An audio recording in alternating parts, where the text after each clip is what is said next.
1 মাহমানৰ কাৰণে অসমৰ মুখ্যমন্ত্ৰী বনাই দিলেহেঁতেন আপুনি প্ৰথমতেই কৰিবলগীয়া 3টা কাম কি হ'লহেঁতেন? ব্ৰহ্মপুত্ৰখন বান্ধি পেলালেহেঁতেন যাতে আৰু বানপানী নহয়। 2 কণ্ট্ৰল কৰিব লাগিব ব্ৰহ্মপুত্ৰ।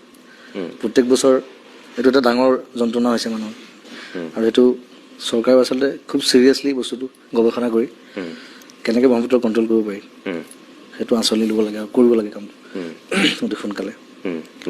2 নম্বৰ,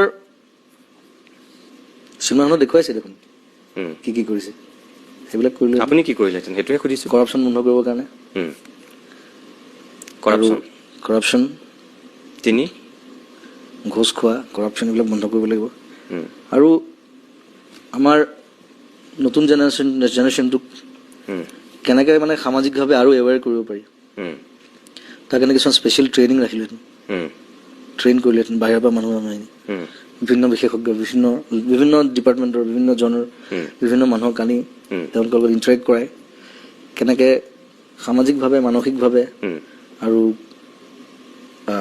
কি বুলি কয় যিটো ডিপাৰ্টমেণ্টত তেওঁলোক স্কিল্ড, চব মানুহ বেলেগ বেলেগ ডিপাৰ্টমেণ্টত স্কিল থাকে, তো সেইমতে তেওঁলোকক কেনেকৈ আৰু আগুৱাই লৈ যাব পাৰিম সেইটো চেষ্টা কৰিলেহেঁতেন।